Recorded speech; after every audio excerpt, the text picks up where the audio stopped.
What is going on, everybody? Welcome back to United Everybody. I am Sean, and joining me for the Kickabout is Dylan. As always, it's pretty much like half and half Dylan's channel now at this point. We already know he's plotting to take over. Dylan, how you doing, man? They'll just come on one day and they'll be like, "Welcome to Dylan's Kickabout show." Yeah, right. Dylan versus everybody. That's right. How you doing? Doing well, doing well. Just making it through like everybody is, muddling through, Yeah, not thinking about the shimbolicking that was this weekend. So living the dream, right? Living the dream. I ran into Justin randomly at Kroger because it was one of his accounts. I ran into him yesterday, and I haven't seen him since you guys came over. hmm He, like, give him a big hug, and he's like, "Oh, what do you think about that result?" I'm like, "Why is that the first thing you talk about?" Really, just not standing here yeah, next to the juice, and I'm not yeah, want to talk about this. I just want to get my own J. yeah. Can we talk about anything else right now? Like, have you tried this Literally, orange juice? Like, yes. Conveniently, stand in the middle of the alcohol aisle. Might as well just yes, forget about everything. yes. So, but you're good, man. How's your I'm cat? good. She's currently biting my feet right now, so that's always fun. Just Yeah. let's just God just created an animal with like nails for teeth, and like that's Yes. just Yes. cool. Just the whole thing is just made of like nails, basically. Yep. Yep. Freaking little demons, little demons. Ladies, yeah, Dylan found this little cat and decided to adopt her and everything, and took her to the vet and got her. I mean, that doesn't melt your heart. I don't know what will. I don't think he's single though, ladies. So sorry, but you can swoon all you want to. So in any case, this is the Kickabout, where Dylan and I and all of you in the UVE community sort of get together and kind of reflect on the past week, whether that's rumors, big news, results, all this stuff. And obviously, today is going to be very, very Derby heavy and Amorim heavy because it's on everyone's mind, it's on everyone's lips. We're all talking about it. It's all over the news, all over social media. You can't literally throw your eyes and throw a rock without hitting some sort of Amorim story. It's hard to sift through the nonsense, the same shit we get every single year around this time. You guys know who I'm talking about. Just Yep. literally anytime you see anything and it's by Alex Crook, or just scroll past it, guys. Seriously. Um, but that's what we're talking about today. We're talking about the match, talking about what went wrong, where does the blame lie, the accountability, and what this means in the present and in the future. That's what we're doing today. Dylan, are you excited? This is going to be fun. Not the Yeah. first part, but some of the speculation should be fun. It's always fun to tell some of those journalists that think they're journalists to fuck off. So, Yeah, talk sport. I don't.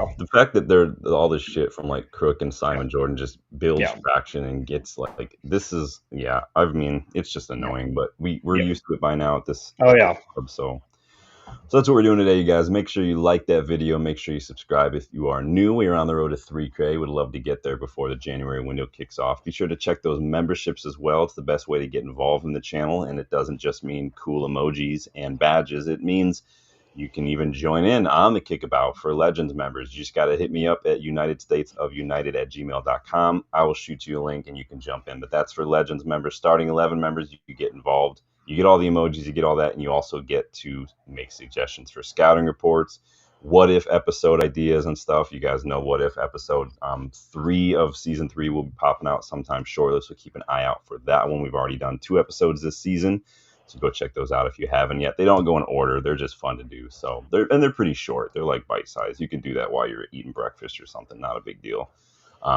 And also, special United Everybody online store announcement popping up tomorrow morning. So make sure those notification bells are on so you don't miss out on the exciting news. For anything you got to get in the store, one of a kind gear you can't get anywhere else, it's there, including the Fergie Time mug. Love that. So let's kick on. Let me get involved in the chat and see how everybody's doing, Dylan. Lucky Singh is already getting involved. He's been in here. He's posting these for like hmm hours ago. This guy's on top of it. Big up. He says that manager's got 4 games to save career. Yes, I've seen that rumor as well. We're going to talk about that. Don't worry. I got numbers. I got pictures. We got all sorts of stuff. hmm You can't open the book of the stream and jump right to the middle. We got to tell a story. We got to build. We got to captivate. That's how we roll around here. You know how we do. Um, Lucky's giving him time, though. That's good. Danny B in the house, my Irish brother from another mother. Hope you're doing well. All the above. Can't stay tonight. Just came in. Well, I appreciate that, Danny. You're here in spirit. You're here in spirit. Rob, big up, Rob. Yes, hit that like button. Please subscribe to the channel. William Marshall, big up, Bill. How you doing, brother? Love the Umbro jersey, Bill. This is one I literally just got this in the mail yesterday, man. Got it on eBay. It's legit. I just got it on eBay. Um, I do enjoy the old school. I've been trying to get my hands on a couple more old ones. What I really would like to get is a 98 third, the black with like the neon green accents. That would be a good one. It's hard to find though, because what you really got to look out for in that one is the Umbro. Most of them have like this one. Oops, sorry, the other one. But that year was actually the word Umbro, not this little logo. So it's hard to find the legit one. This is how much time I spend shopping for jerseys on eBay that I know that random shit. So I always wash my jerseys first, Bill. He may need an intervention about jerseys, though, everyone. So stay tuned. That will be the first episode when I take over. You need an intervention. John, we're here because we love you and we care. My name is John. I have a problem. I always wash my shit first. It's quick. The jerseys are nice because I hang them to dry, but because they're moisture wicking, they dry like overnight. Yeah. So it's legit. So we'll start first with a little bit of news. Anybody watch any Champions League games today at all? A little bit. I kind of went in and out on some of the games. We had meetings after school, so I just got certain things. Some upsets today, and quite frankly, some unconvincing performances. Madrid did not look super convincing at all against Marseille. They struggled, and Carvajal saw straight red as well. And they only won really because of a really late handball penalty, which quite frankly was a little bit iffy. So spoiler alerts if anyone hasn't watched it, but yeah, it was a pretty iffy handball against Marseille. I got to be honest. It was more iffy than Licha's against Sociedad a couple of years ago. If you guys remember that one, some nonsense. Spurs won without scoring a single goal. It was a Vitor own goal, like I think he's the keeper in the first like couple minutes of the match. Benfica actually lost to Karabag, which, hey, beating Karabag's not for everybody. It is what it is. I watched the academy match, but I feel like I should have watched Juve versus Dortmund. It was like a huge 8-goal craziness. I watched part of that, and I turned it on. I was like, okay, it's tied. I went to go do something, and then I saw it was 3-2. I'm like, okay, I'm gonna sit down. Nothing happened. I come back, it's 4-2. I'm like, why does this keep happening? Went to check the Tottenham game. Came back, it was 4-4. I'm like, what? I couldn't win. It's nuts. It's absolute nuts. Yeah, I can't believe. I mean, yeah, Juve. I didn't think Juve were doing all that hot, but interesting. So I mean, at least Thomas Frank's Spurs tenure is off to a. This is literally like his first Champions League game managed. Yep. So interesting. Big up Stephanie. Big up Rob. Always united. Big up. So yeah, I did put a post out in the community tab with a link to the academy match they played Brackley in a National League Cup tie earlier this afternoon. They ended up losing 2-1, which is honestly, it's not surprising. I mean, they're in these National League Cups and stuff. The academies from all these different bigger clubs, they're literally playing, first team grown men. Yes, they're a couple leagues down and whatnot, but I mean, they're grown men. I mean, guys they're bigger, faster, stronger. They've got years of experience. Of course, they were all over us. I mean, it is what it is. Thwaites, I thought, looked really good, though. Whenever he got on the ball, I thought he did really, really well. It was literally men against boys many times. Cheeto struggling still to impact matches when he's not just getting on the end of stuff in the box, which is not trying to dig him out. I'm just saying he's got areas for improvement. That's just what it is. So I don't know if anybody watched any of that. Let me know if anyone watched any Champions League today, or if anyone watched the Academy match. Let me know your thoughts. Real quick transfer stuff before we jump into, I don't know if you saw this from Romano, that apparently some Italian clubs approached United in the summer about a loan for Manuel Ugarte, but apparently we were not interested. Kind of like what we saw when we approached Atletico for Gunnar Gallagher. We wanted a loan. They were not interested. I don't know. What are your thoughts on that? I'm not really surprised they didn't go for it, since we weren't going to get a midfielder, and so we needed at least some midfield strength. Yeah, We let go of Collier too on loan. Like we can't let go yeah, of all our midfielders that late in the window, right? exactly. Collier made a little more sense just because he was young. He may have played more, but I think he needs more time to get used to first team action. So yeah, we need Ugarte not going. That makes sense. Bill's interested. He says, "Yep, take him." I think if they'd shown up maybe in like June, Yeah. we'd be having a different conversation. But the fact that we let go of Collier, we already are. Like I broke down some of the midfield options, like who we're rolling with in pivot, right? Bruno, who's a Mhm. 10, so Yep.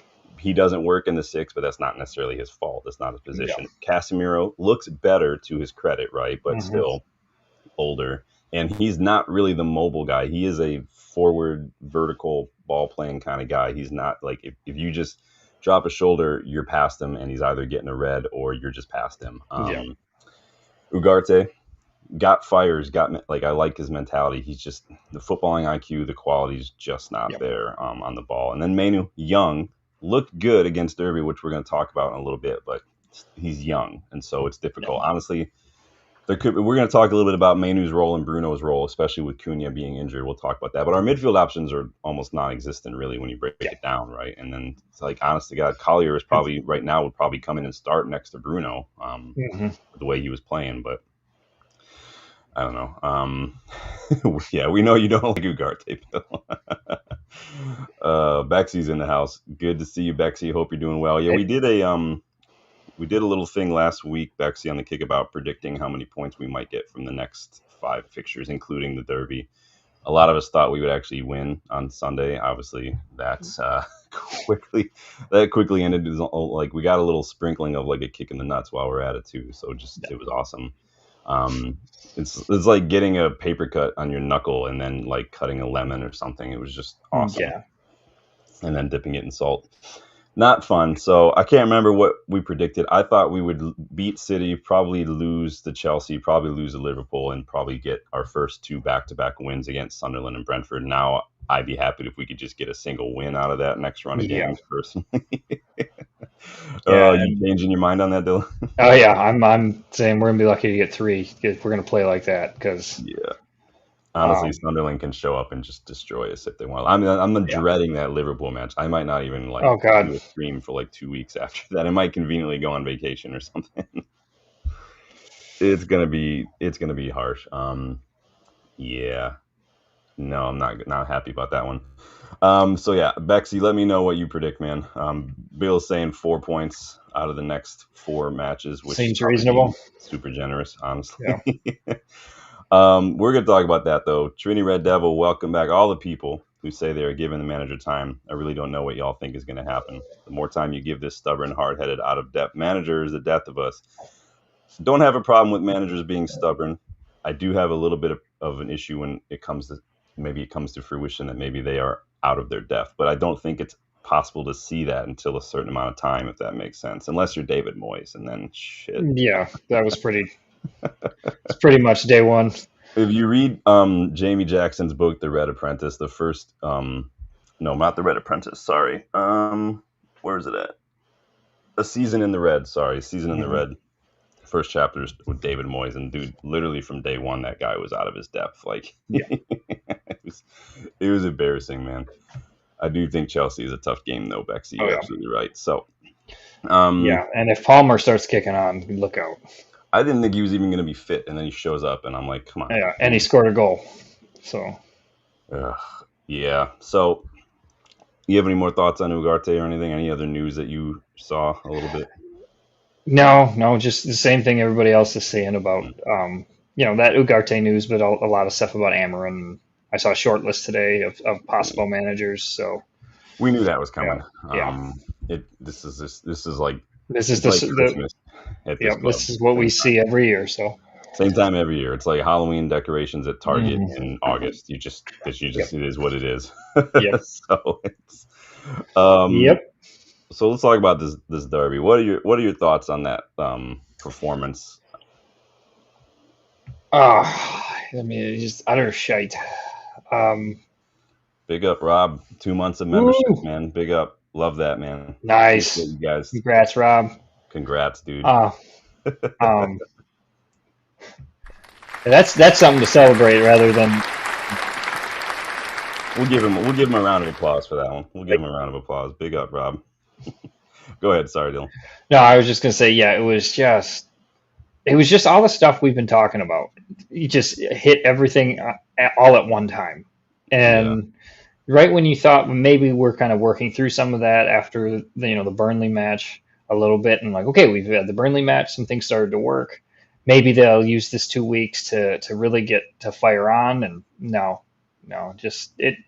I know part of it was the international break; they had players out, but man, they Yeah. just they just look like even the ones that didn't go on international break didn't look like they got better. Like, Yeah. It was a really bad. It was like I said in the match reaction. It felt like since Arsenal, it's just been gradually going downhill. yeah, And I feel like it was like Arsenal were way up here, and then Fulham it was a little bit down here, and then Grimsby it felt like everything took a oh yeah, nosedive, and then Burnley up a little bit. It felt like we were got hit, and then we woke up a real bit. Then against City, it was just yeah.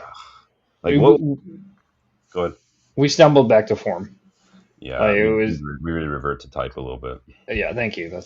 But again, I think part of it is some of the you get some of the mentality issues that we've been talking about. Luke Shaw literally looked like he had no idea what he was doing out there, and he's the experienced one on that Yeah, back three line. yeah. We should have Yeah, we keep saying we don't have leaders. Like we have players who should be leaders. exactly. They're just not doing Yeah, it. I was literally just watching a video. It was from the I can't remember. It was the round table that Neville and Keno do all the time Hmm. with Carragher. I can't remember what it's called off the top of my head. Oh, the Um, overlap. Overlap. That's I kept wanting to say Overlook, but that's the hotel from The Shining. So Nice little trivia. there you go, everybody. Hey, But all back three and no back four make Jack a dull boy. What are you gonna exactly. do? But they were saying they had Rooney on. It was an older clip, but they had Rooney on talking about they used to have 7, 8 leaders in the locker room, and he and Keno were saying, you look around, there's nobody in the locker room. Maybe Bruno, Yeah, maybe that is really the leader that you need for this. And I think it just sucks. yeah.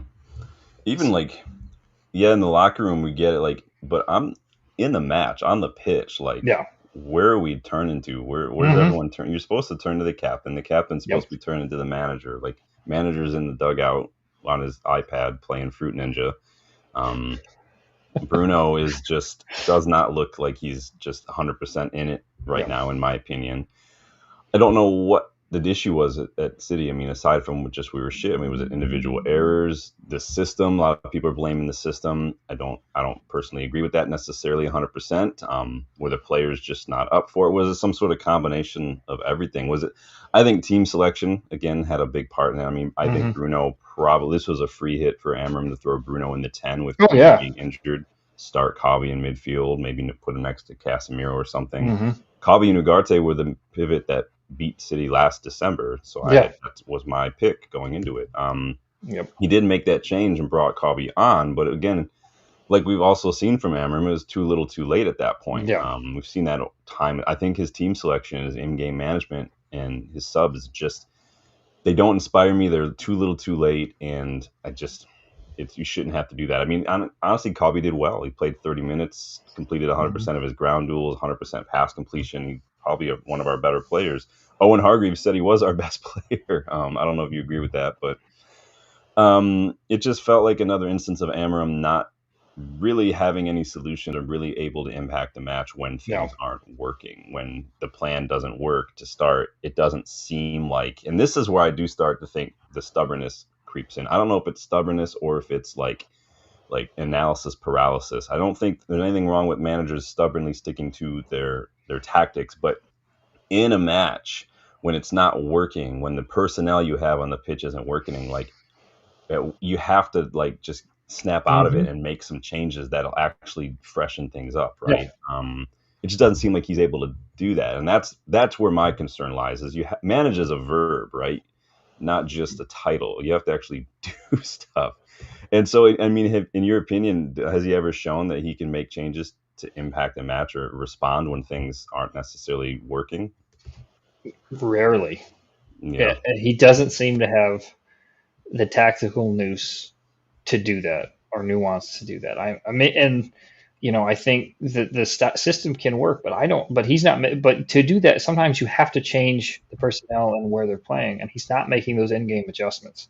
He's just saying, just you're not doing it right. This is why it's not working. So, and you can Yeah. only get away with that for so long.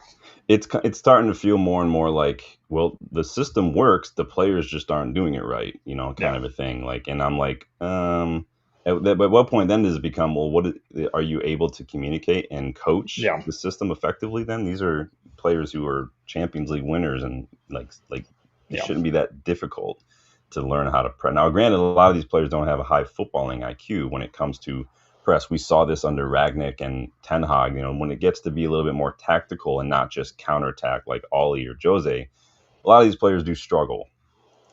But again, that's where the managers got to figure out a way to make it work. Bill says we saw some Mm-hmm. glimpses early on, but then we gave up a goal. So all the goals were just poor defending, and we started to get Yeah. destroyed. Oh yeah, the center mid, City had our number. They baited us with the press. They wanted us to press, and then they Mm-hmm. just passed over that. They exploited it because That. everybody was pressing too high up the pitch. I said this in the like, what was Yoro spent most of his time at the halfway line trying to win challenges and losing challenges, Mm-hmm. leaving us This exposed. this was one of those matches where I looked at Euro and I said, "You're not the worst one on the back line, No, but I can see that you're the youth one. You're the young one. Like he got exposed for being young." yeah, and And Bruno doesn't help either by just wanting to chase everything yeah, down. Ugarte chases everything, but he looks like he yeah, chases everything without really a purpose to it, yeah, if that makes sense. yeah, And it was embarrassing that both Shaw and DeLitt, who were double marking Holland, couldn't deal with him. Like yeah, he literally just split through them like Moses yeah, parting the Red Sea, like time and time again. And just a yeah, simple little ball. And I'm like, this is embarrassing. This is absolutely yeah. embarrassing. And that's where we're talking about making in-game changes. Like, at what point do you say, okay, obviously you want to pull Lenny, but maybe you have to pull Shaw, either one of them, and say, okay, I need to put Mizraoui in the back, and I need to do something on the other side because the Hmm. the back line was falling apart. We need Leach back like yesterday for Yeah, real. yeah, Bill says the captain Veloci's being played. He is being played out of position, hundred Bruno. And percent. I don't have and that's a big part of it. I mean, you can't put like Harry Maguire at right back and expect miracles and stuff. It's just Yeah, not gonna happen. And so we say the same thing about Ahmad, that because he's a winger and not a wing back or a fullback, defensively he's a little suspect. He plays people on hmm, side. He doesn't really close people down. Doesn't necessarily track back. We don't. I wouldn't expect that from him naturally. He needs to get better at it in this system. But again, it's the same as Bruno. Bruno has played deeper. It's just, again, you can't just change players' instincts when they're, this late in the game. Bruno's instincts are to play as a 10. And so you're asking him to basically overnight change all yeah, of his just muscle memory and subconscious movement and behavior to play in a deeper role. It's just not going to happen like that yeah. overnight, unfortunately. And he's got a role to play too, Bruno. But as a captain, especially like Bill's saying Hmm. here, let me get caught up here on the chat so we're not getting all. Box says the best leader we had was Evans. Yeah, we need Leacha back in a heartbeat, man. Hmm. Delit should be doing more back there in that back line, though, in He my should be. opinion. Rob says Shaw's looking basic. He's looking a little mid these days, isn't he? Am I too old to say that? No, I'm 40. Nah. Am I allowed to say things like that? Yep, I say it in class all the time. Kids All love it. right. All right, cool. Are they laughing with you or are they laughing at you, Dylan? I They're don't not know. even laughing. They're looking shocked and concerned. So, Like, what? It's all right. I still don't know how to use QR codes, people, so it's fine. yeah. I'm old. Did I tell you that story? My wife ordered Chick-fil-A. I didn't know it was like a QR code thing, and so I like drove right past the QR window, and they couldn't find my order. I'm sitting there for 20 minutes, and they're like, "Oh, you're supposed to scan it." I was like, I don't know how to do that, man. I still don't know how to do that. I'm like, show it Damn. on my phone. I'm like, here's my phone. You do Yep. it. Bexy says a loss against City was a disgrace. I think City can be got at, Hmm. but United seem to have positive periods and tank. The midfield so average. Yeah, the Average midfield is is just generous. average is generous. The midfield is just not cut out for this system, unfortunately, and it was a big. See, Go ahead. I was gonna say that's why. I mean, as much as I'm, it's good that we have Shesko. When after we got Mbumo, the next thing I wanted was that midfielder because I knew this was going to be a problem. I think we could see one come in January for sure. I think Yeah. there's no way the board can look at this situation and think we No. don't need a midfielder. You can maybe get away with playing Mount in a deeper role, but you can't count on Yeah. him to be fit, and so we can't Mount can't be fit by January, and then we can't be like, all right, we've got Mount, he can play there, we'll be fine. Like we can't. There's no excuse for that. We have to. There's no excuse to not get anyone in January. Hmm. Bexy thinks Amorim is in his own head. I can see Yeah, that. it's just interesting. I mean, Arsenal performance was excellent. Fulham was less so, still a little solid. Grimsby was an absolute shit show. Burnley was lucky. I mean, but that's fine. We were better, but we were lucky. And then Sunday was abysmal, man. It's ridiculous. I mean, this freaking kid here fought more for the badge than literally Hmm. any of our players on Sunday. Did you see what you sent? What is this shit you sent me, man? So I sent this to you because I was like, this kid works at the city stadium and he's wearing a United shirt as he's serving. He lost his job, but like legend. That's bullshit. That guy should be drinking for free in whatever bar he goes to from here on out. Like, yeah, that's like the guy who, when City were celebrating one of their championships, that guy that just rocked up in like the '99 United shirt, just walking down the street and just getting in everybody's way. Yeah, part of me wants to next time I'm there, if I've got a free day, like to go to Liverpool with a full-on United shirt and just walk around and just to see what happens, man. Like I think that would be a story to tell. Hmm. You probably see me on the news, but it's yeah. I mean, big up this kid, man. Oh yeah. Let me take him off the screen now.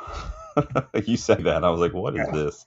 I As mean, Box has in the comments, he's my man of the match. So, for real, he is. Like I said, he fought more for the badge than literally any of the United players. yep. Yeah, Bill Bruno.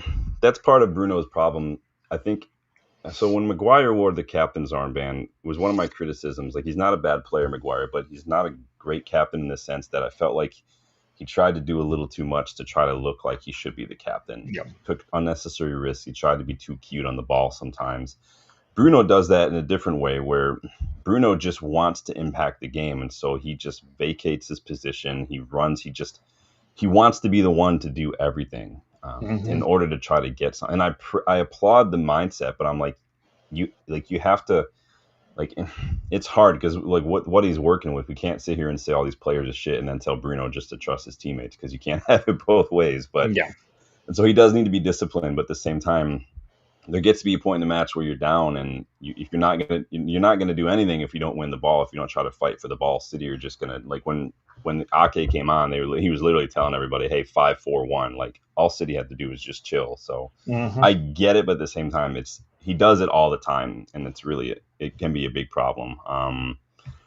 Rob said Pep's fullback kept Maz busy. Yeah, Doku was doing really, really well because you saw O'Reilly. There was one clip I was watching on Jarvis's channel, Tactical Devils, last night, where Doku was drifting centrally, pulling Mazraoui into the pitch, and then O'Reilly just had that full left hand side just Hmm. wide open the whole match for them to switch the ball up. It was really good movement from Doku. A lot. It was just annoying. Rob said learn the QR codes. Still don't understand how it works, man. I really don't know. Trini says, whose fault is it? Yeah, it is Amorim's fault for playing him there. Like I said, this was this free hit to play Bruno in his best position. I Yep. think Bruno likes it. I don't think he likes playing in the deeper No. role. I think he likes to have an impact on the match.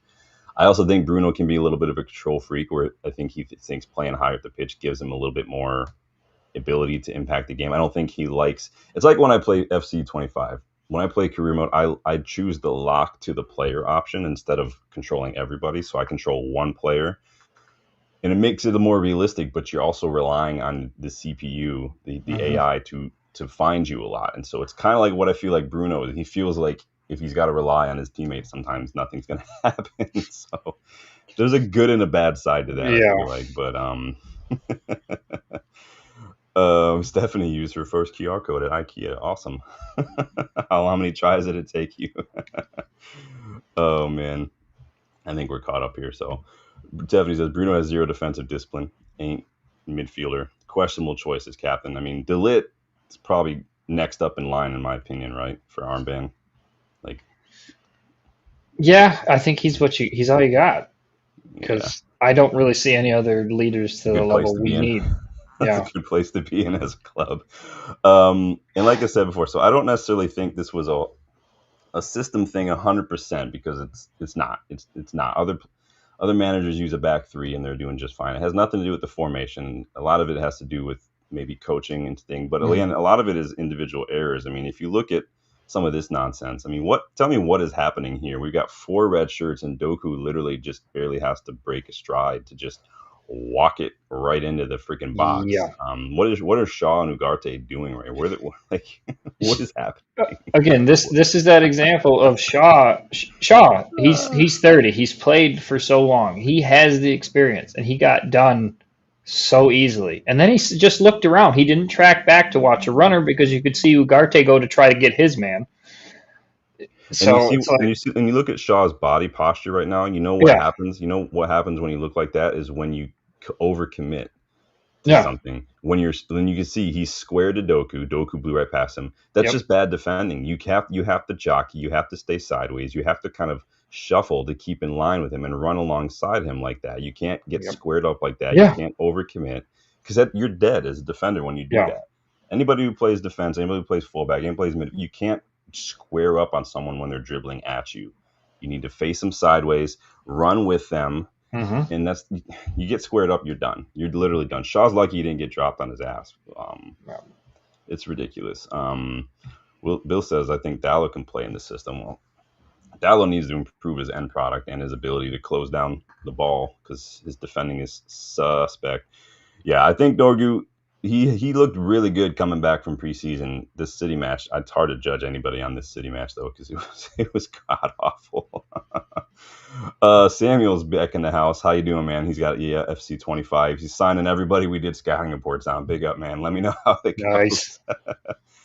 Yeah, but like Bill says, yeah, maybe just foul him there and bring it Yeah. down. I mean, at that point, I mean, and that's another thing that I wish more players would do is just tactical fouls. Like there was a, do you remember a match? I can't remember how it was against Liverpool.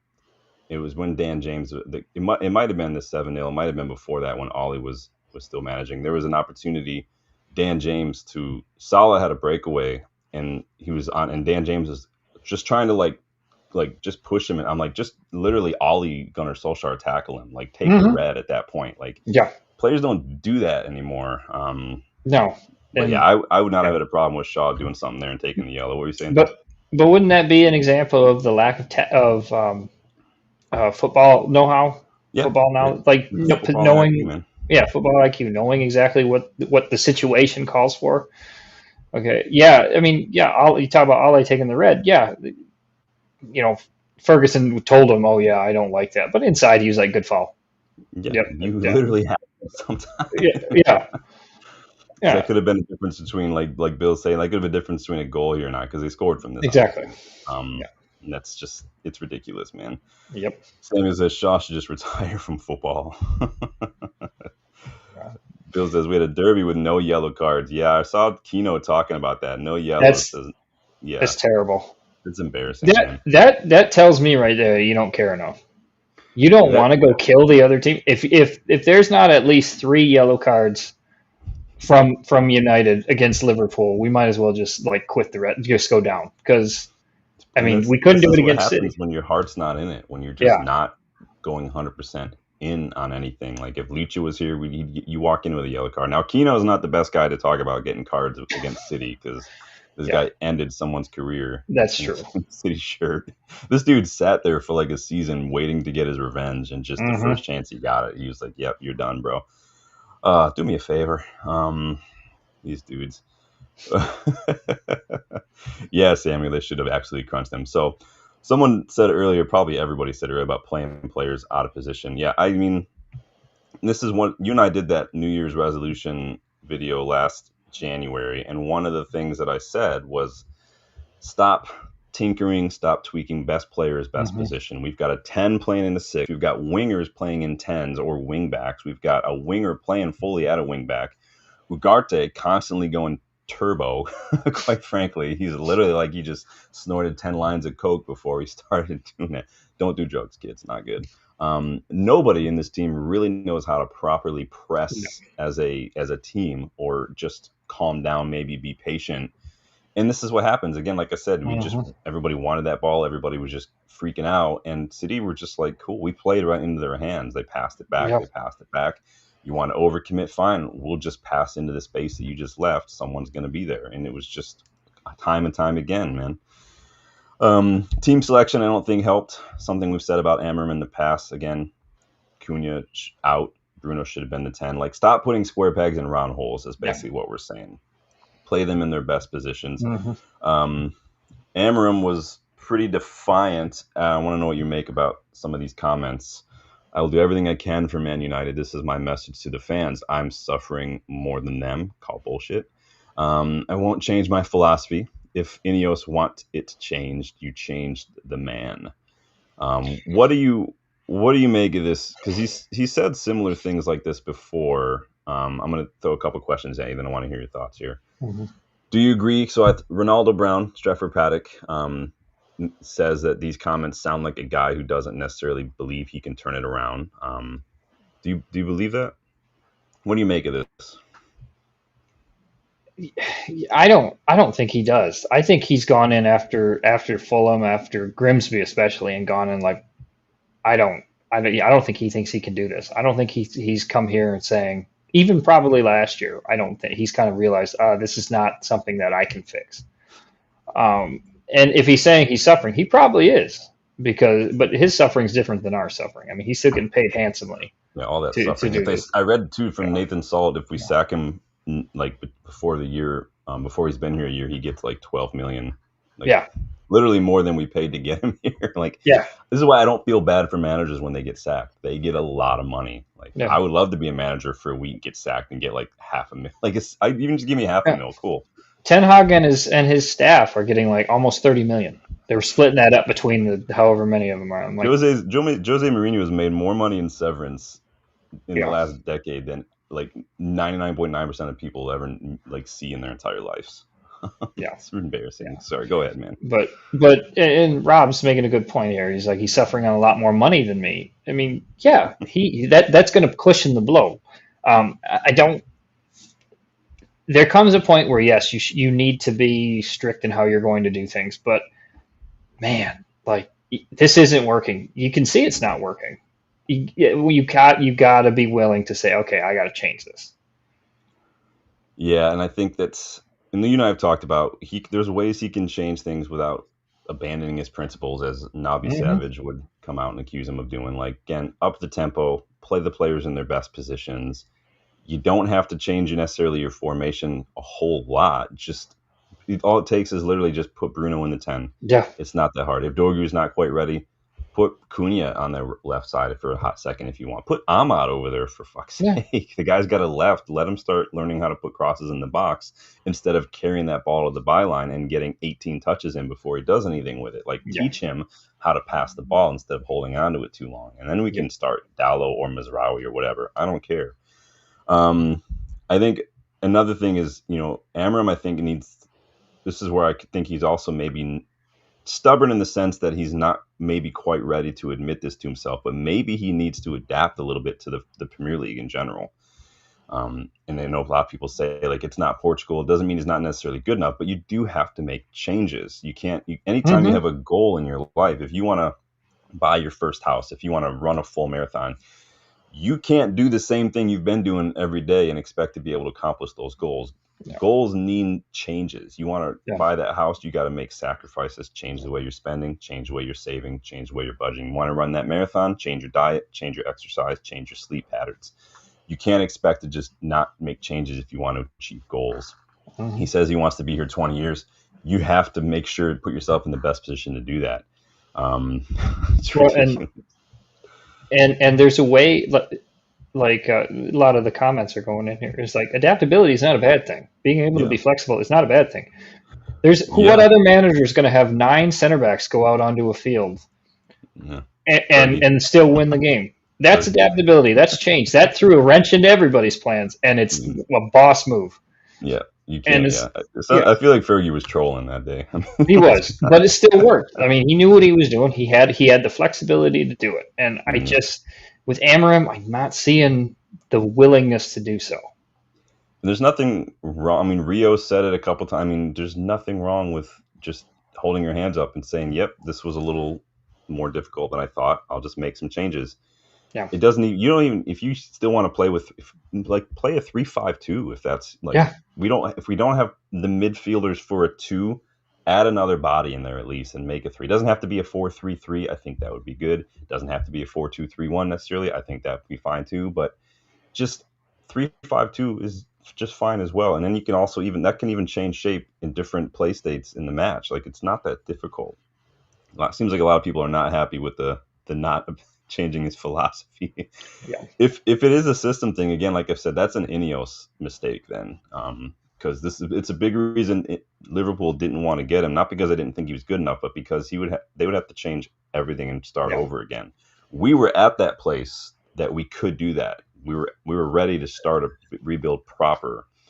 Liverpool were not, yeah. and that's the big difference. Rob says you take Jose back in a heartbeat. Oh man, please don't, Come on, you please don't want don't. Big Sam to be trolling the sideline? There are managers, like you say, Dylan, who are adaptable. You've got a sneak peek at the Amorim replacement video notes. You've seen that some of the big characteristics of some of those manager options are the fact that they are flexible. They do Hmm. adapt now and then depending on the match or the opposition or injuries or whatever. There's that, and we said this when we did that. I did that stream like over a year ago on what makes a good manager. Flexibility, adapting, and stuff, crisis management. But at the end of the day, like Bill said earlier, you've got to get the most out of your players. You've got to Yep. find a way to win and win ugly.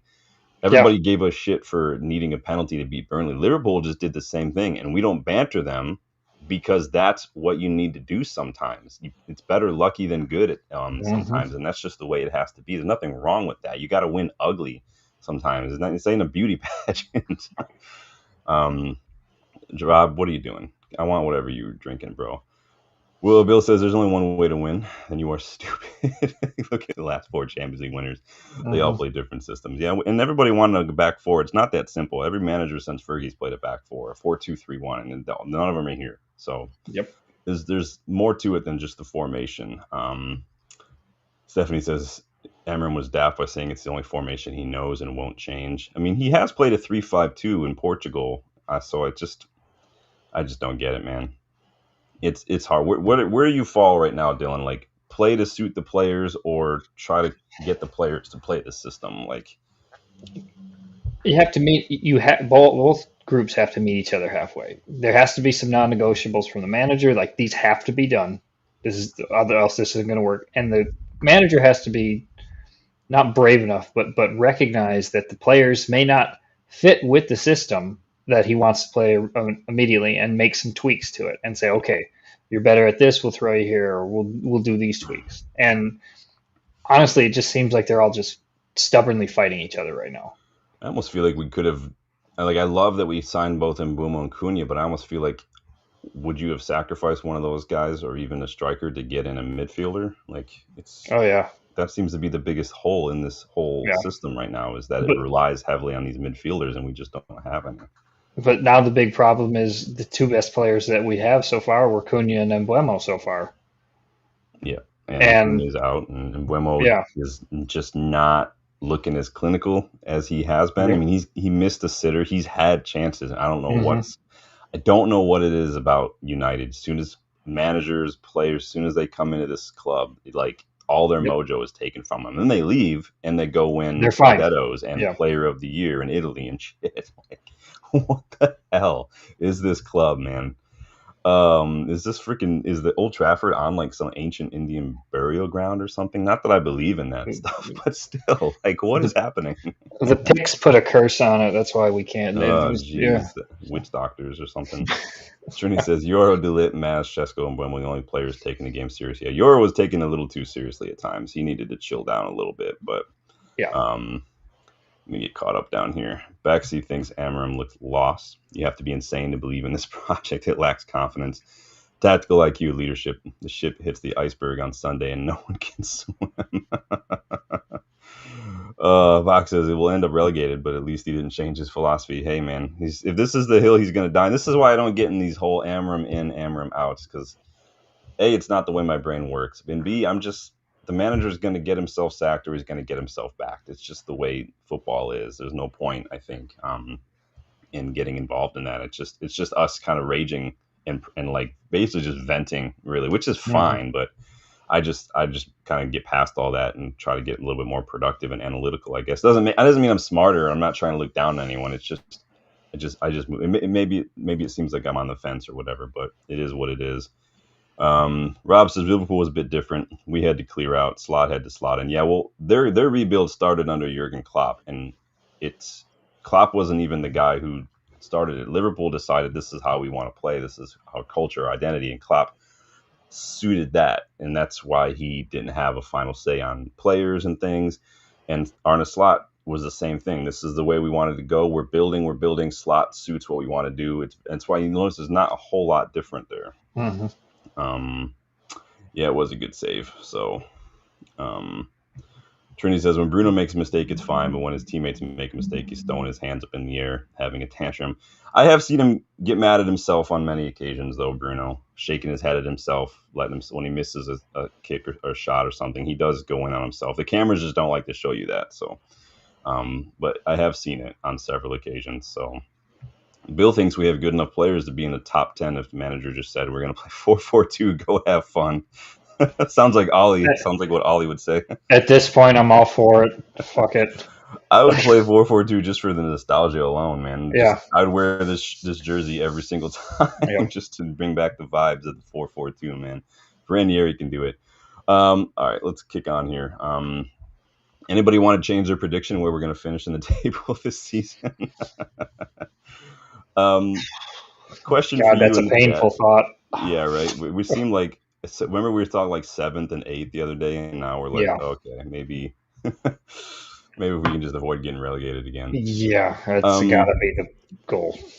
Question: Do the players still believe in Amorim? Does he still have the dressing room? Yeah. You think he's lost the dressing room already? Yeah, I mean. They'll probably say they rally around him, and there are probably, like, I think you've got Delict and some others that are going to say no, things are going well, but there's enough players there that quit when it gets hard. Shaw being a big one, which is really hard to say because Shaw was so good several years ago. Yeah. And I wrote this in some of my notes. I'm like, I don't know if it's just because he's so many injuries have taken a toll on him mentally. The chopping and changing of managers has gotten so far.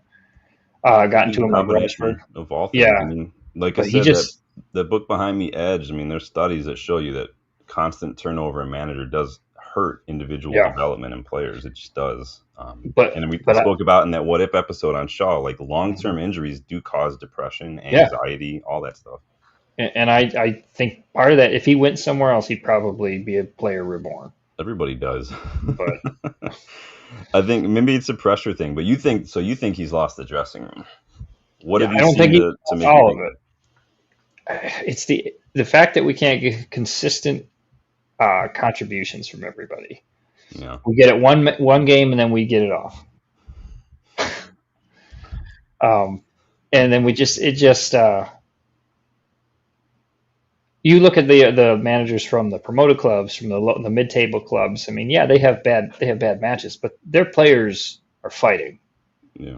Okay, it's not West Ham. West Ham's different, but yeah, I'm just not seeing the consistent fight. It just looks like, yeah, we're up for it today, we're not up for it today, and that tells me something's wrong in the locker room. Yeah, I got vibes on Sunday from the Watford match under Ollie. The players just, like Bill said earlier in the chat, like we concede a goal, and this has been a problem though at this club for years. We concede a goal, heads drop. We play well for the first 10, 15 minutes, and we think, okay, we haven't scored yet, but we're doing well. And then it's like we concede because of individual errors, and then it's just like there's almost like this mentality of like it doesn't matter what we do. It almost like, well, that's it then. and then nothing happens. The players just switch off for the rest of the match. And then in the final, this is the part where I got the Watford, the Ollie vibes and stuff, because we've seen this from these players all the time too. They Mm-hmm. wait until the final 5-10 minutes to turn it on again. When City already were just happy to sit back, they weren't. Mm-hmm. And then Mbeumo was getting shots off and shit. Like, you didn't do anything for 90, 80, 85 minutes. And then you want to show up in the last 5 minutes and But just kind of go hard shotgun this. Like, this is the vibe that I'm getting from these players. This is what makes me think yeah, for the first time, I'm like, oh, this is not looking good for Amorim already. but for me, and this is, and maybe I'm just, you know, a hopeless romantic at heart. But who's the one going to step up in the locker room and say, "We're shit, and we played like shit, and we need to do better for the fans"? Because there's none of them out there going to do that. They're all going to. I hope that all of them think that, but I I worry don't. that this modern generation, they're probably looking to blame everybody else for their shit. That's 100% how I think it is. I think they're out there like, yeah, I didn't play well, I can do better. But I think deep down inside, they don't actually think it's their fault. No, it's And I, cognitive dissonance. It's cowardly. It's yeah, weak mentality. It's snowflake mentality. yep, Well, I was hoping that we were getting some of those personalities out of the dressing room with Rashford and Sancho and Garnacho. These guys out. I didn't think Anthony had a problem, but Onana I don't think he had strong mentality either. But I yeah, mean, like Maguire, you don't wear the armband anymore. You're not playing. Like, you still need to speak up in that dressing room. yeah. There was footage today. I saw Onana, literally one game at Traps and Sport. He's literally in that dressing room, like corralling and yelling Mm-hmm. at his teammates. And this was a guy who Yeah, looked like a deer in headlights since the moment he rocked up at Old Trafford. yeah. Um, like, where are the That's leaders? exactly that's not happening in our locker room, and that's the thing that's killing us more. And it's Yeah, just like, I think these, and I almost feel like maybe it's kind of like England with penalty shootouts. Like, they get in their own head because they think, oh, this is what happened. This is what always happens. Like, we know how this story is going to end when it comes to managers getting the sack. I feel like these players get to around this whole October, November period, mm-hmm. and then they start to think, well, this is just going the same way it's gone for the last 6-7 years. Yep, We know what this. We'll just not do anything, and why bother continuing to learn this system if a new manager is going to show up yep, for Christmas, kind of a thing. yep. Um, are the players not good enough? Paul Scholes doesn't think that any of these players in the squad are Man United level, no matter what system we play. Alan Shearer thinks it's a mentality issue because he pointed out in Mbeumo missing sitters that he doesn't miss. Gary Neville said, I'm not even angry anymore. I don't feel anger. I don't feel That's how I anything, feel. which is worse. Just complete apathy, like head to toe. Yep. Like Bill hinted, I mean, should Amorim be getting more from these players who might not even be good enough or have the physicality or the mentality or the intensity to suit any system? Is it possible for anyone to get more from these players? 6 managers have tried and failed. Is Amorim just the next in line in a list of failures that have tried to take over at Old Trafford? This is not rhetorical. You guys can answer if you Yeah. want. I It sure seems like it for Amarin. Just and I, don't, I he definitely has blame to be put forth towards him, but if that's the mentality that's going to be put forth there, then there's not a lot you can do from them. If the Yeah. mentality's weak, if and I definitely think there's players in the squad that are not good enough. Oh yeah. And that's we can see that from day one. But you can't tell me that Cunha's not. You can't tell me that Mbumo isn't not for United standards I based on mean, what we can do. you're a teacher, So and there are people probably in the chat. And Bill, you've got kids. Bill, if you're still here, like, how easy realistically is it just to get people to do things that you ask them to do when yeah, they don't want to do them? How easy exactly. is it to motivate people to just do what you ask, or even what they really need? Like, like, you shouldn't have to ask kids to do homework and study. Like, that should be in their own self-interest to do Hmm. those things, not only just for self-efficacy and edification, but for grades. And they still don't want to do it. So it's not exactly easy. And like, Amarim's not like watching this on a PlayStation, like with a controller. It's like, I'll just make Bruno stay here. I'll make Ugarte thread the ball here. I'll make Maguire challenge for this. He can't just do that. And so he can't make Mbumo like hit those sitters and score. Like, that's Yeah. not on Amarim. His system is putting us in these situations. The players are not being clinical enough. I do think Yep. Amarim's team selection, his impact in game management, not quite there yet. Maybe he needs to tweak things a little bit, but I do think the players are getting away with murder Hmm. in many ways. and I agree with that's the worst part with it, with not agreeing with Gary Neville, because I like Gary Neville, but At least it's he's not the blaming everything on the Glazers anymore. I was yeah. getting tired of that shit. Oh yeah, that was frustrating. But the apathy is there. Like Mm. I, Yeah. it's just like they lost. Oh well. Like I mean, it's expected to go in Mm. now and just be like, we might get a point, and if we get a point, it's great. If Mm. we win, it's great. And it's not like we're expecting mediocrity at this point. I And mean, Bill. To be that's the fair, bad Amram's part. only getting paid $6 million, so let's calm down. Right? You're so far up, it's not even funny, buddy. Rob says Mbuma has done well. Maybe shocked that he's the only real threat. Yeah, it is early days, but I mean, sitters like that. I mean, Hmm. those are the kind of things we can't be doing on a regular basis, and those are the kind of things we have been doing on a regular basis. Yes, Mbuma is getting into good positions. Yes, he looks dangerous, but it's that XG, it's the shots, it's the touches in the box, it's these metrics that we're topping the league out at, and yet we've literally like OG is our top scorer. Like we can't do that. We just can't. We spent what 180, nearly 200 million on a front three, Hmm. and Mbuma's the only one who scored a goal. Bill says, "Pay me $1 million to be a dad. I'll be the greatest motivating dad you have ever seen." Oh man. Rob always nice. I should have known there was enough ML money to buy Amram what he needed when they bought him in. It just needed to be more about priorities. Like looking at the system, looking at the holes in the squad, looking at injury history, looking at performance, contracts, Hmm. whatever mentality, and saying, okay, what's the biggest like Amram, what's the most important position in this system? Yeah. What positions do you think we're not strongest in? We needed to prioritize that. We can't wait late to spend 100 million on Baleba. We can't wait till deadline day to try a loan for Conor Gallagher. Like that's amateur hour shit, dude. We kind of went really heavy on the attack. We waited late to get a new keeper. He should have started, in my opinion. Like it just is what it is. But um, If he doesn't start at Chelsea, it's criminal at this point because Bayern is not the answer. no, he's not. Bill says, "Why are we playing Ahmad on the left side again? Team selection, man. I think that I think so. Ahmad has played as 10 when he was on loan at Sunderland. He was basically a free roam 10. He got all over the place, and so I see it. We talked a lot before Amram came in on where we see these players playing in his system, where we saw Mbeumo and Ahmad playing together. So I don't have a problem with Ahmad in general on the left side of a 10. I don't know necessarily if he'd be my first pick for like left wing back or whatever, but again, I think that the clear option on Sunday was Bruno. It just doesn't make sense. It just really didn't, honestly. You could even put Mazraoui on that left wing back role too, but I don't get it, man. I really don't.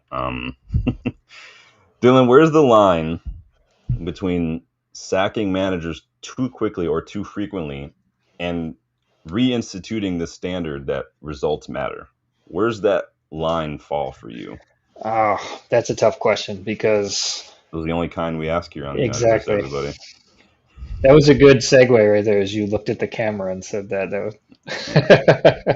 was, Not my first rodeo. but uh, man, I think it becomes too early if you're seeing results, or if you're seeing results in terms of the squad is trying, they're putting forth good efforts, they're putting forth good shifts, but you're just not getting the results. Like you're not getting the points, you're not getting the goals, you're not getting stuff like that. That's when it becomes too early for me, and we're very close, if not at the point right now, where we're Well, not even seeing we got some results in numbers the we'll team. look at shortly, and you can see Yeah. if it's too soon or not. Because for a lot of people, some of the fan base is only looking at this season so far and saying it's still early. Mhm. The other half of the fan base is looking at this season combined with last season and saying like, "What are we doing here? 31 points, 31 games, 8 wins in the league. Like that's not okay." Amarim was one of the most promising, highly coveted young managers coming through the pipeline when we appointed him. But again, like every manager and every player we brought into this club in the last 12 years, it just hasn't worked out. Hmm. Again, is it the club? Is it United? Is it a poison chalice? Is the rot just too deep? is the rebuild, the magnitude of this task at hand, is it too big for any one manager? And is there anybody that can handle that kind of task? It took Klopp 4 years and a major rebuild to start doing anything at Liverpool. Arteta still hasn't done anything besides knock Real Madrid out of the Champions League. It's literally the only trophy they can claim right now, despite spending $1 billion. I don't do fans need to be more patient, because it seems like we want managers sacked quicker and quicker these days. It's just, I don't know. I don't know, man. Some people say it's worth the money to sack Amorim. I don't know. What do you think? I mean, I've wanted him to do well. I've thought that how he played at Sporting would have benefited us, but man, I'm just not seeing the buy-in. And I'm not seeing, and that's happened with all of the players, but I'm not seeing the level of improvement I would have hoped for. Yeah. And it's extremely frustrating. It's one of those interesting, like, dichotomies of where the numbers and the eye test, they they tell two very different stories, right? Because I just Hmm. rattled off like XG, touches in the box, shots, all that shit. We were excellent going into this match on Sunday, but then when you watch us play, you almost just like, wait, is that a typo? Like, what the hell is Hmm. this? Like, doesn't make sense. It's the math ain't math in there, and you're like, Yeah. how? Like, we're still getting played through too easily in midfield. Literally, one pass just destroys us. Yeah. Our defense doesn't look that convincing at all when the opposition gets anywhere near our box. Our attackers just can't finish their dinner. And so Hmm. how can we I don't get it, man. Um Fox says, I think 99% of top sides would have sacked Amorim after the Spurs defeat. Interesting. Now, Ten Hag did get sacked towards the end of October after getting a new contract. And so is that too early, or was it like, what was different from Ten Hag than Amorim this season, do you think? I think there wasn't necessarily for Ten Hag. I don't think there was necessarily, he won the FA Cup. I think that's why they were like, yeah, we'll give him a new contract. So If winning the final that you got to was maybe the difference for you. Yeah, yeah, I'm honestly shocked they kept him. I wasn't at the time. I remember I was like, okay, like he won the cup, you kind of got to give that to him and give him more time. Hindsight again, 2020. And, God, they should have let him go. We should have had somebody in for that summer period Yeah. and change this whole thing around.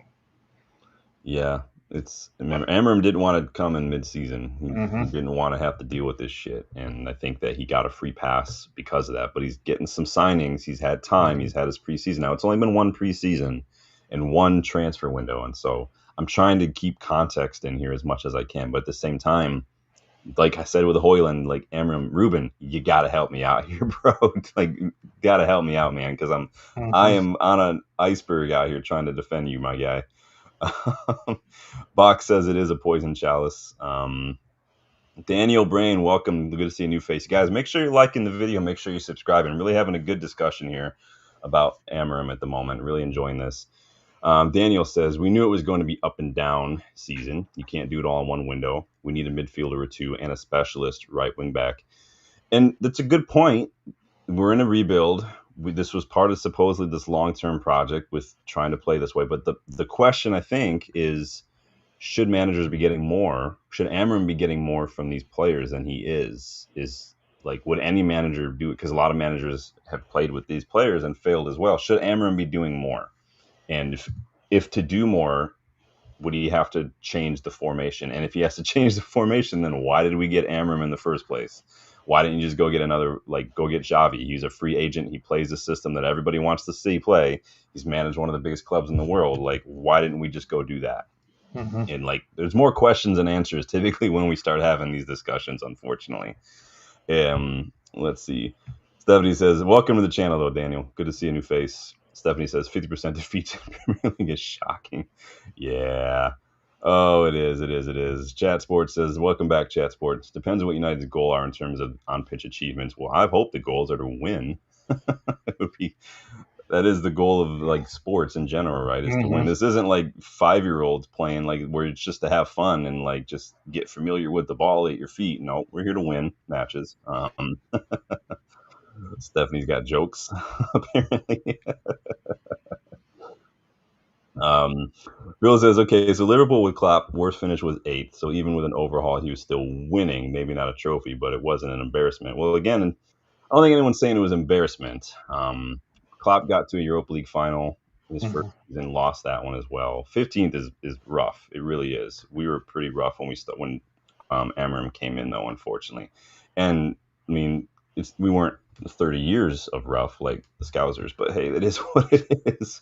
But I hear it. I hear everything. Again, I'm not here to tell anybody that they're right or they're wrong. I try to make sure all the perspectives, all the context is brought into the discussion, so everybody can have a bit of a informed opinion, and things like that. And I love hearing everybody's thoughts. I always just ask, if you've got an opinion, just explain it a little bit so I know why you're coming from where you're coming from. It's not enough just be like hammer him out. Like, well, like tell me more. Like, tell me more. What's going on? Um, Bill, I love that you're super involved tonight, man, and don't normally get to see you on the channel, man. Big up. Stephanie says Ten Hag won the cup because we had Amrabat and Wambasaka defending like tigers.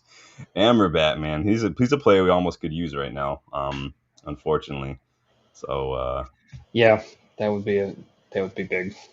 Rob Always United says, true, Dylan. Things would be different for Amram if he'd won the Europa. Yeah, winning does cover a multitude of sins. It does buy you time, right? Now, Mm-hmm. there are people who might say that you probably should sack him still. They sacked Van Gaal.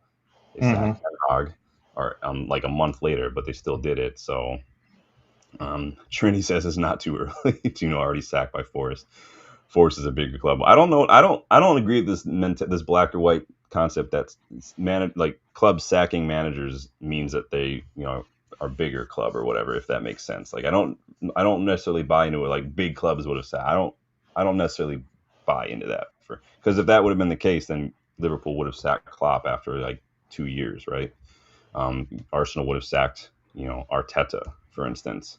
I'm not saying you're wrong. I don't think it's that either or, if that makes sense. Most things aren't. So, to be fair, oh, I'm just getting caught up, Dylan. Hold on a sec for me. Mm-hmm. You can chat if you want. I'm just trying to make sure. If there's any chats you think you like to read out. Ferguson famously said, "If you can't support us when we lose, don't support us when we win." This is true. I don't think anyone's not supporting the club. I think people are. Go ahead. It's just a great deal of frustration, is what it is. I think if this were 5, 6 years ago, I think it'd be different. But this is now we're on 12, 13 years where we just don't seem to get it right, and it's the Mm-hmm. same story. I think United fans are just tired. I think the like there's like this orbit of patience, and every time it goes around, it gets smaller and smaller and smaller. Mm-hmm. It's like when you drop a penny in that freaking thing at the mall or something, and our like magnitude for our ability to be patient is just getting shorter and shorter now. And maybe that's just football fans in general, but I think United, after all the shit we've seen the last couple of years, it's just I think we're just getting our patience just getting Oh yeah. depleted and depleted and depleted. Or we play tetherball and you smack the ball and it goes around and around and around and gets shorter. We're just getting to that point. Chow View, welcome back, Chow View. Big up, guys. Bruno should have never played United again after the interview. Threw his teammates under the bus. Do you feel like you threw Euro under the bus, Dylan? Did you see that I didn't interview? actually see the interview.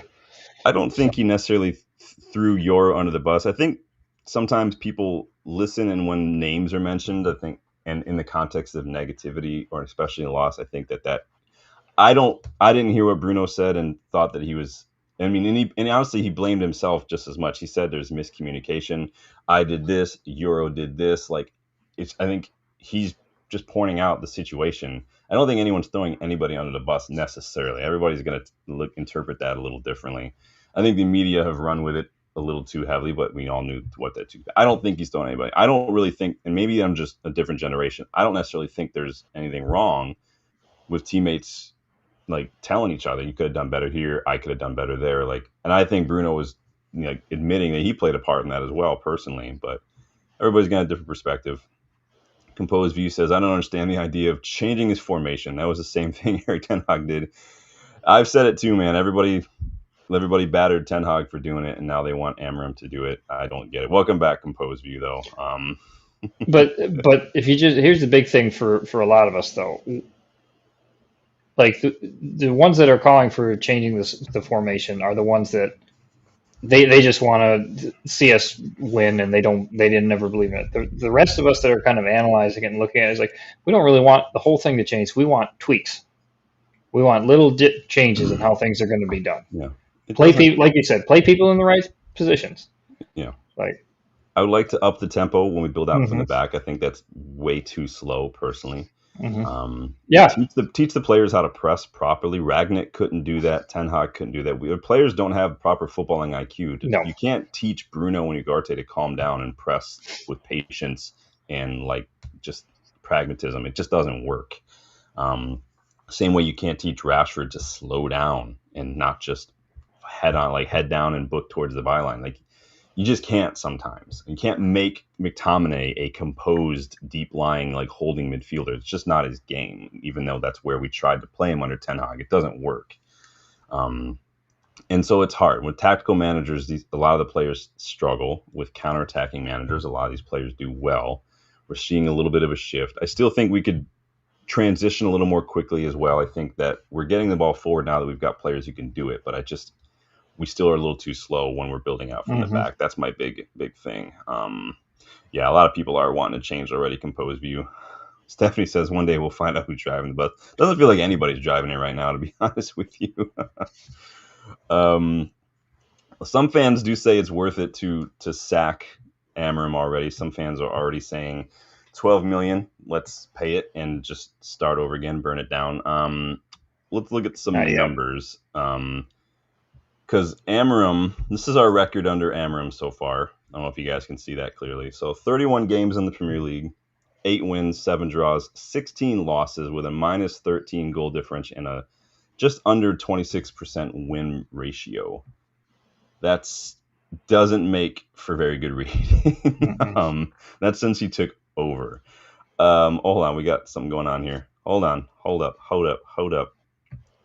Rob Always United gifting memberships today. Gift 5 United versus Everybody membership. Big up, Rob. Absolute legend. You are always hmm jumping in and keeping the community going strong, man. Big up. And it's always nice because it exposes the lurkers in the chat. Big up, Rob. Big up, man. Legend. Love it. Love having you on the channel, dude. Good job, Um, Rob. Dylan, what are your thoughts when you see this image right here? It's not good. It's. I mean, that it's hard because, again, and you guys know I'm a history teacher, so I like to get as many facts as I possibly can. So when I immediately look at this, I'm like, oh, this is not anything we want. But I know there's more to it. I know you'd have to get more sources, you'd have to get more information about what else is going on, because there are periods. I mean, 31 games is a pretty big sample size, so you are getting some good information.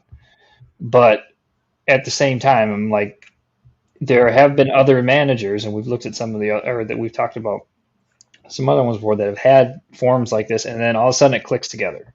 Okay, Glasner started out at Crystal Palace. They started out pretty poor, and then all of a sudden they clicked it on.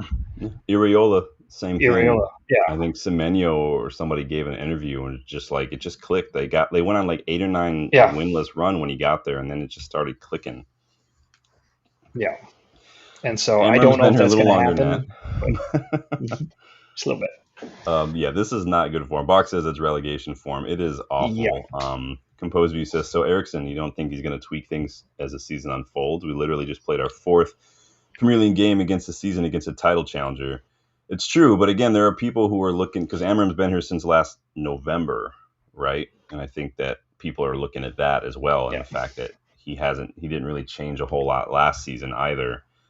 And again, it's more about, there's more evidence to suggest that he won't make the necessary changes than maybe that he will, if you look at just the yeah. sample size that we have so far. He did call you out though, Dylan. Do you want to respond? Also, yeah. Also, I'm at Wolfsburg, so this isn't really my thing to worry That's true. about. I mean, he's going to try to make the changes. Maybe I just we'll see. We'll see if he does. If I see more changes, I will be happy to say I was wrong. Because that means we're going to play better. I hope. But man, It's a lose-lose it, situation. If he doesn't change, this shit's just gonna keep piling on. If he does change, a fair bit of the fan base and the punditry are gonna say he's weak. He gave up. He Yeah. gave up, kind of a thing. At the end of the day, I think it's more about what's best for the team. If making the changes and looking weak is what helps get wins, then you just have to do it. You don't have to switch to a 4-3-3 or anything. You don't have to do it. It's just there are simple things you can do. We've already talked about them many, many times. It doesn't make a difference. And again, I think people are a little too bogged down by formation, and that doesn't necessarily mean system. It doesn't even necessarily mean shape. Your formation will change several times during a match. If you look at the way we build up and stuff, it just does. And I don't want to get bogged down too much by this whole 3 at the back thing because it just doesn't make sense. Bill says he should have changed up mid-game against a title contender. We were getting worked over. Yeah, and I mean, there's no shame in losing to City. It's not the losses. This just is what it is. But it's the manner in which you lose that kills me. It's the performance. That's why usually when we go and talk about the matches, I'll make sure I'll say, let's talk about the performance, because the result is one thing, the performance is another. It's Dylan, master of the understatement. Oh boy. Composer you thinks last year was a write-off. Does the stat include the Europa games? Well, we're talking about Premier League right now. Sky Sports stat is misleading. There is context. Last season, I mean, if you show up in November, I think that was 15th place a write-off? Do we consider that a write-off? Is that fine? Just because last season was a write-off? I think that an entirety of the season, I don't know if that can be considered a write-off, in my opinion, personally. I do think that because he had no preseason, and I do think that he didn't have any transfers other than Dorgu in literally the last day of the January window. Yeah, he got a lot of grace, but still have to do something with it. You still have to find a way to win matches, because that was one of the criteria that we talked about in my What Makes a Good Manager is crisis management. When you don't have the players you need, when you've got injuries and stuff, how do you manage your way out of that? That is a big indicator of what separates good managers from great managers at times. Now, Amorim's still young, and I don't have a problem with him being young, but one of the things you also have to do is learn from your mistakes. Look at what happened and learn from it. Like, what went right, what went wrong, what do I need to change? And not just sit here and say, well, the system will work if the players will do it right. That doesn't help anything. Yeah, I did see that their financials were going to be popping out at some point. At this point, I could care less about the financials, honestly. I just want results, man. I just want the results. Looking at some other numbers. So again, 8 wins, 31 points, 31 games. No wins in November in the league when he took over. Only 2 in December, 2 January. 1 February, 1 in March, none in April, 1 in May, 1 in August this year, and then none in September so far. Worst win percentage of any United manager since World War II, because I know you're a history buff, Dylan. Worst start to the Premier League since 92-93. Again, it's just like worse reading after worse reading after worse reading. It's not good, man. Let me take this guy off the screen here. Yeah, and so I put out that poll yesterday. Again, not to jump the gun, not to try to fearmonger or catastrophize or anything, but just to gauge kind of where everyone's at right now. Should we do an Amorim replacement live stream? Seems like most feel a little bit like I do. I don't know where you stand on this, Dylan. Most people think, okay, not quite yet, but maybe just keep it in the back of your mind. Is that something that you think the club is thinking about? Should we be thinking about that? We should definitely be thinking about it. I think the club definitely is too. It's like a lot of people have been saying, he's got a couple games here to try to put everything together.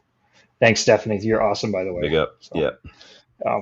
He's gotta figure something out, and he's got to get the players to get that effort going. But it has to be consistent. It cannot be, hey, Jules, good to see you. It cannot be one time they play really well and then they drop off the face of the earth. Yeah. They have to start being consistent with their efforts. I would just take longer than like 15 minutes of effort from these players these days. Just like, what happens when you concede a goal? Like the game, like you guys remember that match we won last year, the Derby in December?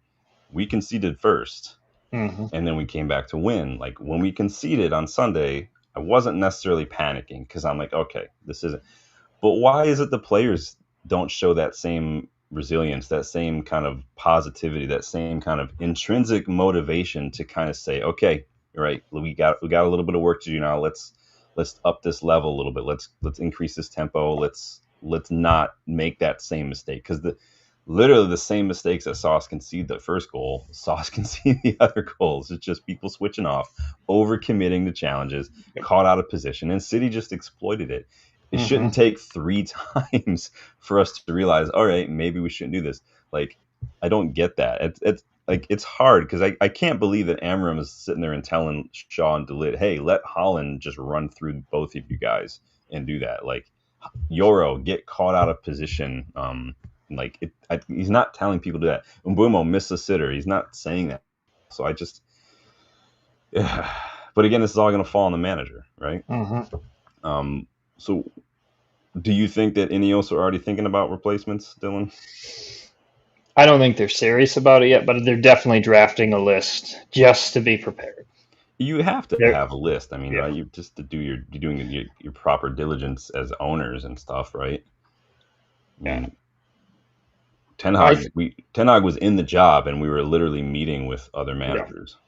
I wouldn't be surprised if feelers go out to some other managers just to Yeah, like if we lose versus Chelsea this weekend, that I could see somebody saying like Javi gets a call or something. yeah. I mean, he's still Yeah. there. It's so weird. We're already in this cycle, right? I've already seen United fans hoping that Chelsea wins so Amorim could get sacked. We've already got the rumors of players doubting Amorim's tactics, and then the whole reports of like dressing room leaks. Everybody's running with it because of some bullshit Alex Crook said on Talksport. The same shit we see every fall. It's literally just turn the clock back, man. It's ridiculous. We get these same cycle of rumors with every single manager, man. So you say that Ineos should he's have. At what point do you think Ineos will start really thinking about making a change? What would it take for them to be like, all right, let's pull the trigger on this guy? The Brentford or Sunderland game. If we get Yeah, blown out of the water in either one of those games, if they just walk all over us, I think that's when I think if that happens, we should be on Amarin out watch because that just can't happen. honestly, I feel like we get another blowout against Chelsea without scoring any goals. If Hmm. we ship like 3 or 4 against Chelsea without scoring, it could be like scary. It could Oh be yeah, super scary for Amram. Because then what point like do you think like the season is it salvageable? Is it still salvageable in some regards? oh yeah. Can anybody come in and turn this around? And in the foresee, we've got Liverpool coming up too. That's not going to be an are they waiting for that just to get done? Like again, more questions Maybe, than answers, dude. maybe. Um, I mean, you can get it depends on what they want to do. Like Stephanie puts in here, is it will we go interim? Will we could do a full replacement? Um, Yeah, I can't even think of and interims right now that I yeah, would and take. in the 1974, that's a good point. It's like we're not going to do anything till we sign a midfielder because we're just so weak in the midfield. So change it up. Like I said, Yeah, like Bill said, switch to a 3-5-2. yeah, You don't have the midfielders to do it properly in a two. Just throw another one in there. yeah, Like Bruno can play as an eight very, very well. Cobby yeah. can play as an eight very well. And then you just let Casemiro or Ugarte kind of sit in that six a little bit. Um, it doesn't need to be that complicated. If we're not going to Hmm. start Shesko week in, week out, if Cunha's injured even right now, put Mbumo Shesko up top. Bruno, Cobby, Casemiro, midfield three.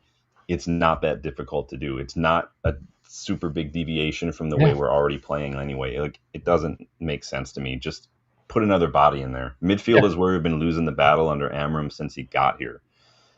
Just put another body. Like yep. you can't expect the system to work without the midfielders that required for it. Big up 1974 though. Good to see a new face in the chat. Chat Sports says even if you play this formation every season, the opposition's managers will tweak their formation also to get a result. Amram has to adjust and renew a formation or it eventually fails. This is part of the stubbornness, I think, with very tactical managers, is they just, and like Louis Van Gaal kind of did this as well. Like they just think the system works. Mm-hmm. It'll work, if the players do it. Like the system is sound. It'll work. Like, okay, well, what if it doesn't? Yep. Sometimes it's just not a good fit for the Yep. league, for the players you have. It's just it's ridiculous, man. Box thinks Xavi's had a few phone calls. He's probably left them unread, these text messages.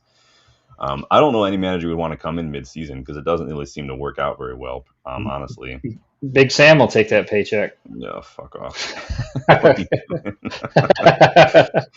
doing? Stephanie says, "Wait till the final whistle at the Chelsea game. If we lose badly, decision will be easy. Treated as every game feels like a must-win now, right? I It mean, it has to sounds be. cliche to say that, but again, why are we in this situation again in September, dude? Seriously, why are we in this situation again? Oh, I can't handle it, dude. I seriously can't handle it. It's gonna bug me. Oh boy, it's so negative. We're so negative. Jules says rumors of 3 games to save his job. The problem is if the first defeat is Chelsea, those 2 following games become even harder. Well, the 2 following ones are Brentford and Sunderland. And then Liverpool. Maybe we take advantage of a new manager bounce against Liverpool, hit them with something no one's ever seen before. Flying V. Yeah, flying. We get Ted Lasso and just There triangles, you go. guys. Yep. Triangles, barbecue sauce. Um, yeah, it's all. I mean, this is a problem, Jules, with this resilience, with the piling on the pressure, because it's coming from everywhere. This is unavoidable at United. One loss, scrutiny, media, fans. It just piles on and piles on. Again, like we said earlier, wins cover a multitude of sins. Wins give you breathing room, but we don't even Mm-hmm. have those right now. We got 1 win in all comps so far. Yes, it's early Yep. on, but again, 8 wins since Amorim took over. He did get us to the Europa League final. We had a really good record in Europe. I'm not gonna lie. Not every performance was convincing, but we still got to a final. So he does get that credit personally, but I do think that he is a big part of why we lost that final with his team selection. So team selection is probably my biggest gripe with him since he got here.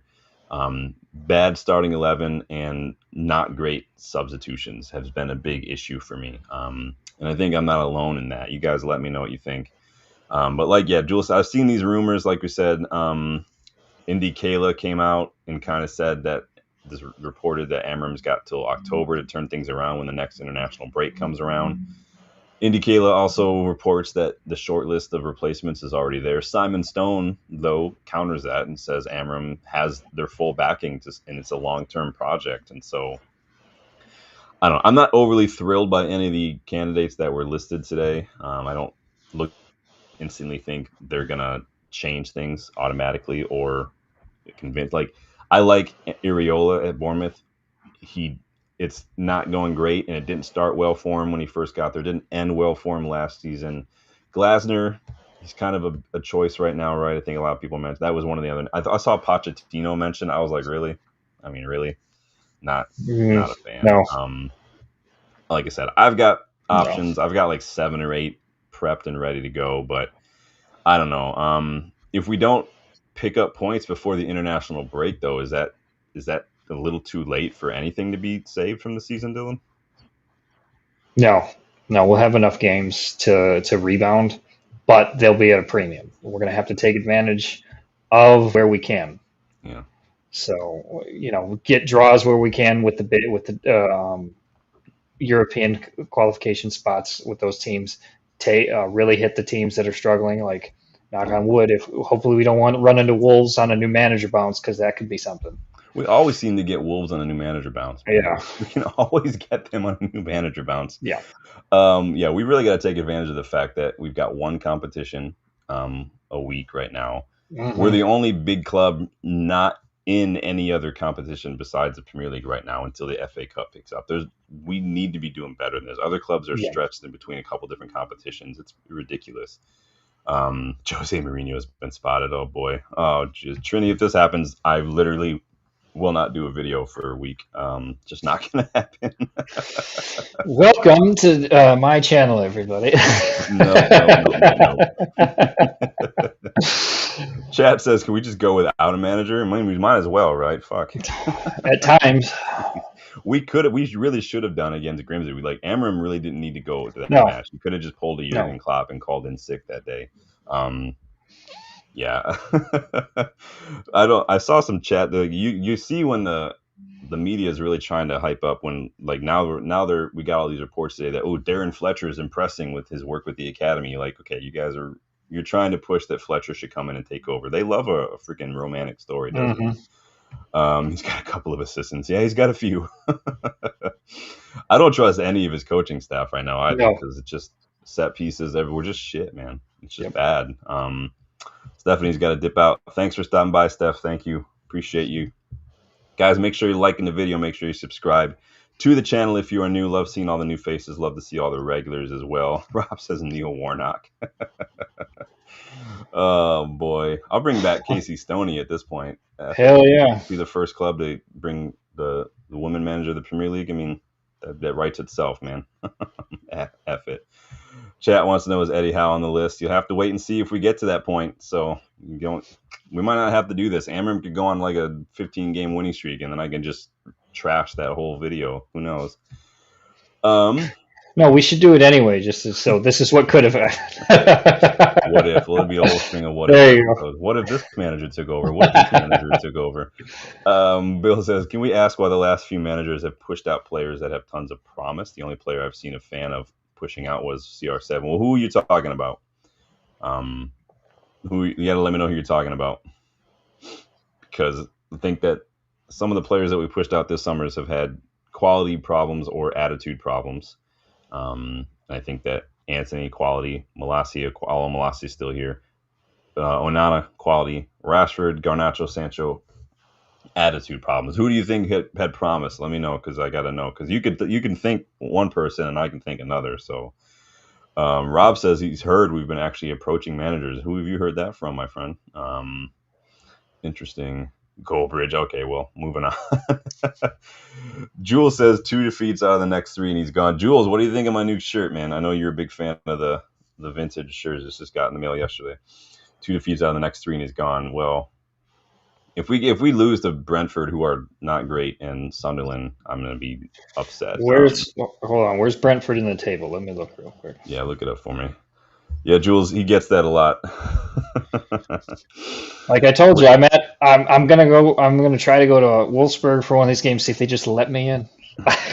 I'm gonna keep it. I have a in one of my tackle boxes. I've got a fish counter. I'm gonna take one when Dylan and I go to Manchester in December, and every time there's like a double take from someone or someone approaches him, I'm just gonna click it, and then I'll show you guys. Well, we're doing some live stuff while we're there. We're going to a couple matches. We're going to Salford match. We're going to 2 United matches. We're going to go obviously downtown and whatnot. But so we'll be checking with you guys like Justin and I did when we were there. But it'll be funny. So Brentford are 2 positions ahead of us. Well, only head on goal. They're only head on goal differential. But yeah, who knows? Bill says, literally according to everybody, if you look at Sancho, I mean, every club Sancho's been at, he's had attitude issues. Rashford he gave an unsanctioned interview, didn't want to be here anymore. Garnacho's had attitude problems since Ten Hag's first preseason. He's been disciplined several times, and so stuff like that, you can't have it in the squad, unfortunately. And it's just not as simple as that. One of Amorim's big things, and I think what Ineos are trying to do, is just get rid of some of those players who just don't really buy. You can't. I mean, you gotta have everybody rowing in the right direction, and that's just the way it is, unfortunately. So, boxing Sancho's quality is low. Yeah, Sancho just wasn't working. Just doesn't work. And yeah, literally, Bill. That's one of the running jokes. Obviously, we talk about on this channel. They do well. Now, there's questions over what contributes to that. Now, some people will say like the weight of the United shirt, the pressure is too much. The physicality of the Premier League, like I think Sancho, Anthony can't handle the physicality of the Premier League. Mm-hmm. I think Rashford got burnt out personally. Garnacho has an ego thing now. An ego, I'm going to go psychologist on you guys for a second. So Dylan, when I say ego, what do you think when I say that? Sigmund Freud.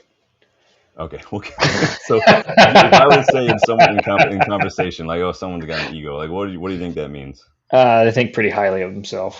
So Yeah, so ego is actually like an unconscious identity. Like it's who your unconscious like thinks you are basically, and everything you do and say will move towards satisfying and achieving that. So Garnacho, in my opinion, thought he was Ronaldo. Like his ego thought he was that good, and so everything he was doing, you have options. You can use this to good or bad. You can say, I want to be like Ronaldo, so I'm going to try hard and I'm going to work that. Or you can go the other route where you think, I already am Ronaldo. I should be treated this way. I should get to do this and that kind of a thing. That's a big issue, I thought, with Garnacho personally. I don't know if I'm the only one who saw that. He just seemed like he thought he yeah, was just finished product already and didn't need any coaching, didn't need any discipline, didn't need benching at all. It's just ridiculous. Bill, no, we're going. When are we going, Bill? This 26th through the December 1st? 31st we get back. Yeah, so we're leaving literally day after Christmas and then coming back New Year's. So worked out nicely for us. It was billion. I really only go when there's two matches that are like home within a couple days of each other, and lo and behold, it happened to work out. So hopefully nothing changes. But yeah, I think there are also players who leave and don't do well, and I do think that there's almost too many factors. It's hard to pinpoint the reasons why.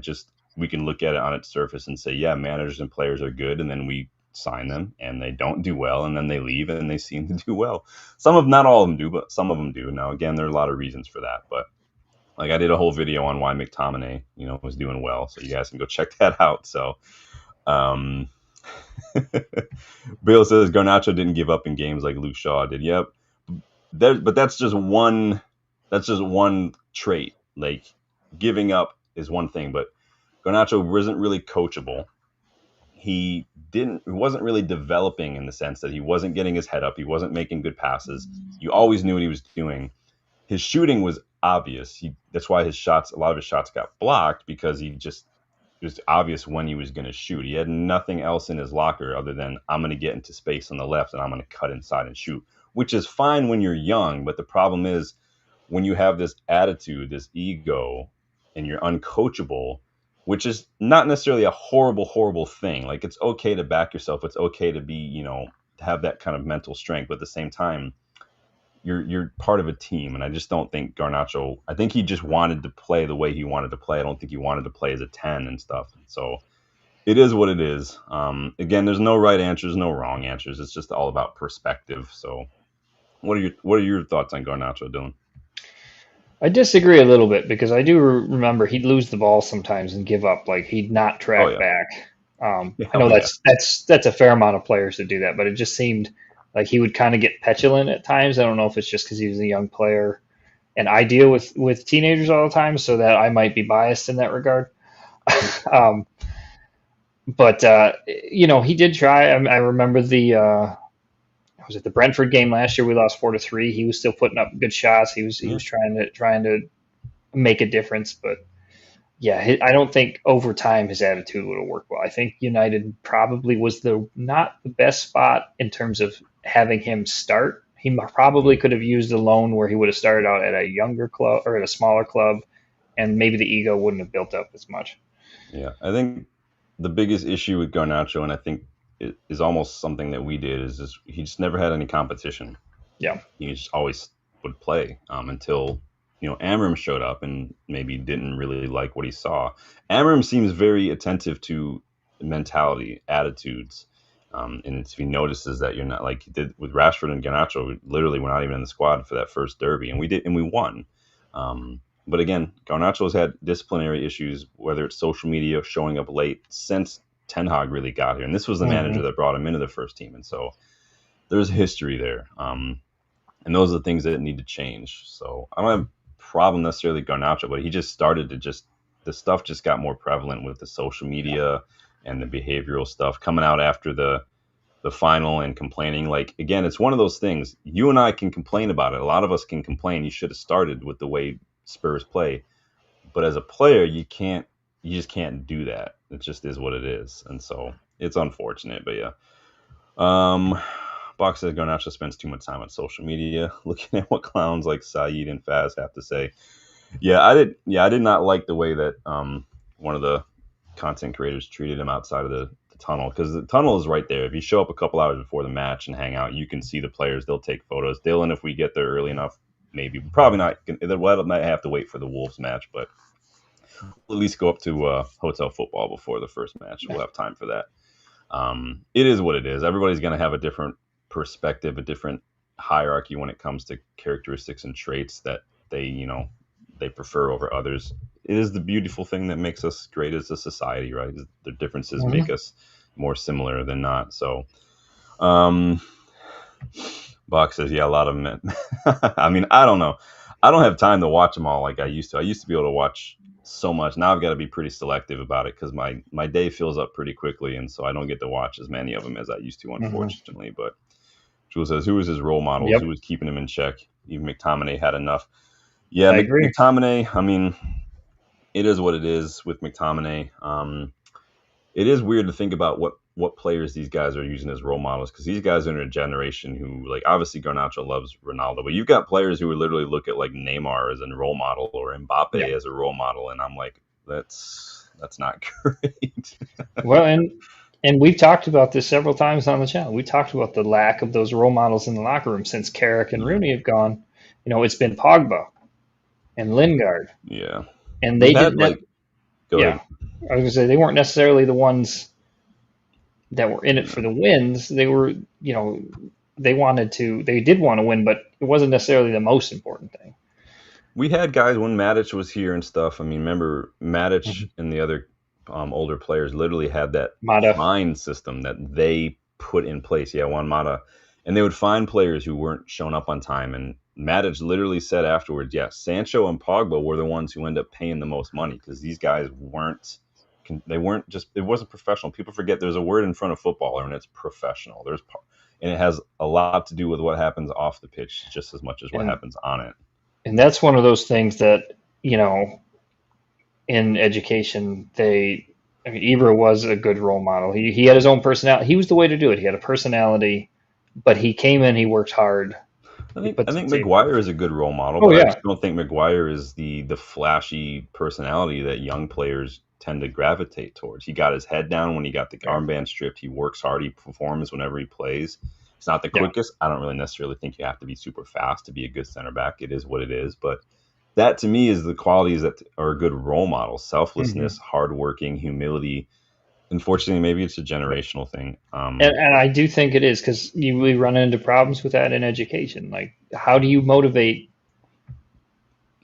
kids when there are different things that they're interested in, like social media, other things? How do you get them to see that, hey, this is important for everyone else? Being a professional and for conducting yourself is the right way to do it, when that's not necessarily going to get you the most likes.